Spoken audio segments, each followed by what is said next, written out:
නමෝ තස්සේ භගවතු අරහතෝ සම්මා සම්බුද්දස්සේ. නමෝ තස්සේ භගවතු අරහතෝ සම්මා සම්බුද්දස්සේ. නමෝ තස්සේ භගවතු අරහතෝ සම්මා සම්බුද්දස්සේ. සාධු සාධු සාධු. අනන්ත බුදුගුණ දසත පැපිරේ මහමෙර සිලිවී ගුණ කද අතරේ වඳිමි මුනිදුපා කමල් නිතරේ නිවන් පුරත මග පෙනී සසරේ.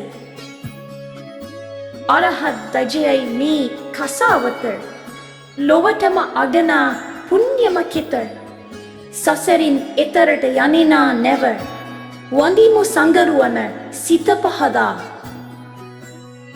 පින්වතුනි, අද අපේ කතා බහට ලක් වෙන්නේ බුද්ධ ශාසනයේ කුඳුනාරටිය බඳු වූ පූජනීය චීවරය දරන අපේ හාමුදුරුවරුන් ගැනයි.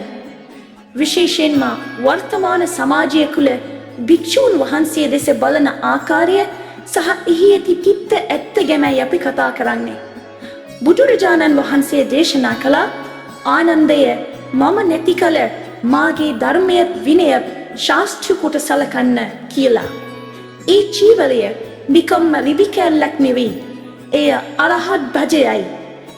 දානෙට බනට පිරිතට හැත් වෙලාවට යන්නට ඕන අඳ ගෙහු වෙලාවට. ඒ පික වැරදුනොත් දායකයාගේ කට කුණමල කියනවාට දුන් බත් පෙටේ සිට. බලන්න පින්නතුනි, මේ කවියෙන් කියවෙන කතාව කොච්චර ඇත්තද? අපේ සමාජයේ ගොඩාක් දෙනෙක් හිතන් ඉන්නේ හාමුදුරුවෝ ඉන්නේ යාලට ඕන වෙලාවක වැදගන්න විතරයි කියලා. මරණයක් වුණාම දානයක් තියෙනකොට හාමුදුරුවෝ වැඩිය නැත්තම් එපාට පන්සල විවේචනය කරනවා. හැබැයි අපි කවදාවත් හිතුවද හාමුදුරුවෝ විඳින දුක ගැන? මේ ළඟදී දැක්කා ප්‍රසිද්ධ හාමුදුරු නමක් බණකට වැඩම කරද්දී තරුණ ළමයි එතන පොර කරනවා සේසි ගහන්න, මල් දෙන්න. සමහරු කියනවා බුදුහාමුදුරුවන්ටත් මෙහිම දෙන්න ඇති කියලා. අනේ පින්නොතනි, බුදුහාමුදුරුවෝ කාලයේ දීපේ දේශේ බලලා ඉපදුනේ මෙන්න මේ වගේ අසංවර සමාජයක නෙවෙයි. මේකෙන් පේන්නේ අපේ සමාජයේ ශ්‍රද්ධාව තියෙන්නේ සිරිෆීකට විතරයි කියන එක නෙවෙයිද? හාමුදුරුවෝ පෘථුජන මිනිස්සෙක්. සිවුර කියන්නේ රාගයේ ද්වේෂයේ එකපාරටම නැති කරන මැෂින් එකක් නෙවෙයි. පොඩි වයසේදීම සසුනලට පූජා කරලා සෙල්ලම් වයස පන්සල තුල හිර කරන අම්මගේ කුලේ උණුසුම අහිමිව සිටලා දුක් විඳිනවා පොඩි හිමි තනියම හැඳලා. පින්වතනි, ගොඩක් පොඩි හාමුදුරුවරු මහාන වෙන්නේ අවුරුදු 7න් 8න්. ඒ වයසට කොහොමද සංසාරය ගැන ලෝක අවබෝධයක් තියෙන්නේ? සමහර විට දානි ගෙදරක දෙකපු රස කෑම වලට ආසාවට මහාන වෙන්නේ නැති, නැත්නම් දුප්පත්කමට වෙන්නේ නැති. ඒ පොඩි හිත්වල තියෙන ආසාවල් අපි තීරුම් ගන්න ඕන. අපි ගෙවල් වල රැටත් කනවා, පාන්දරටත් කනවා. හැබැයි හාමුදුරුවන්ට 12න් පස්සේ වළඳන්න බෑ.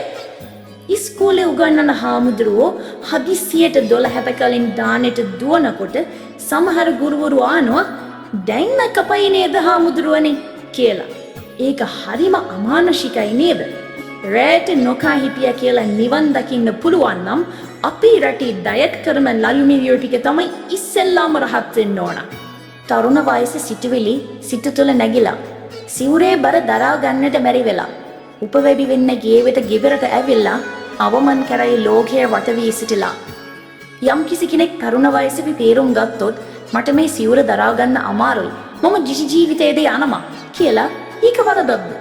නැහැ. බුදුරජාණන් වහන්සේ පවා ඒකට ඉබ බීලා දෙනවා. හැබැයි අපේ රටේ කෙනෙක් සිවුර ඇරලා ගියොත් අපේ බත් කාලා අපේ සල්ලි වලින් ඉගෙනගෙන දැන් කසාද බඳින්න යනවා, කීර බඳිනවා, හීරනවා කියලා අපහාස කරනවා. ඒ මිනිස්යාට උලුව කෙලින් තියන් ජීවත් වෙන්න දෙන්නේ නැහැ. ඇයි අපි මෙච්චර කුරිරු? හාමුදුරුවෝ මහාන වෙලා ඉන්නතන් අපි පව් හොදන්න පාවිච්චි කරනවා. බැරි වුණාම එලව ගන්නවා. අපි තේරුම් ගන්න ඕන ලිඳේ ගැඹුර දන්නේ ලිඳට බහැපු මිනිහා විතරයි. සිවුරේ බර දන්නේ ඒක දරපු කෙනා විතරයි. ලින් කටේ ඉඳන් කෑ ගහන අපිට ඒ ගැන විනිශ්චය කරන්න අයිතියක් නැහැ. 227ක් සීපද සුරකිනා අපේ හාමුදුරුවනේ ඔබ පින්වන්තයා. පොඩි වරද දුටුවම දොස් නොකියන දායකයෝ වෙමු අපි ගුණගරුකයා. පින්වතුනි, අවසාන වශයෙන් කියන්න තියෙන්නේ මෙච්චරයි. හාමුදුරුවෝ කියන්නේ අහසින් වැටුණු පිරිසක් නෙවෙයි. අපේම සහෝදරයෝ, දරුවෝ. උන්වහන්සේලා අතින් පොඩි අතපසුවීමක් වුණාම ඒක මහා ලොකුවට සමාජ මාධ්‍යවල දාලා පහර ගහන්න එපා. සිල්පද 5ක් රැකගන්න බැරි අපි සිල්පද 27ක් රකින හාමුදුරුවන්ට ඇඟිල්ල දික් කරද්දී ඉතුරු ඇඟිලි 4ම දික් වෙලා තියෙන්නේ අපි දිහාවට කියලා මතක තියාගන්න. ධම්මෝ හවේ ලක්ඛති ධම්මචාරී.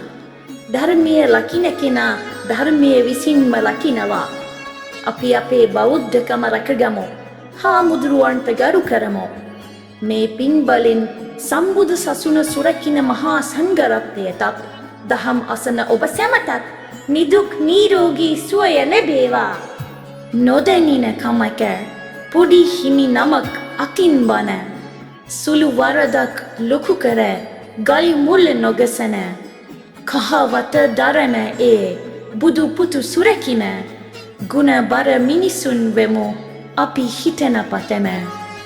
අනුන්ගේ වැරදි සෙවුමට දෙනකල් නසලා තමන්ගේ හිතේ ඇති කුණු කසලම පිස දමලා සංඝ සසුනයි ගිහියයි එක ලෙස රකිනා ලොවක් හදමු සම්බුදු හිමි ගුණ බලය යොදලා. දෙතිස් ලකුණු ගත දරනා බුදු සමිඳුනි සිරි බලනා. හිස වට රැස් මාලාවෙන් මුළු විශ්වයේ එළිය වුණා. ඔබේ අනන්ත වූ ගුණයෙන් අපේ හදවත් නිවි ගියා. සාධු සාධු සම්බුදු හිමි සරණයි අප හැමදෙනා. දෙසූ දහම් මග යන්නට සවිය ලැබේවා අපහට. ගුණදම් පිරි සමාජයක් බිහි වේවා මේ ලොවට. දුක නැති වී සතුටු පිරි සැනසුම එයි හැම හිතට. බුදු පියාණනි ඔබේ නාමෙට වන්දිමු දොහොත් මුදුන් කොට. සාධු සාධු සාධු.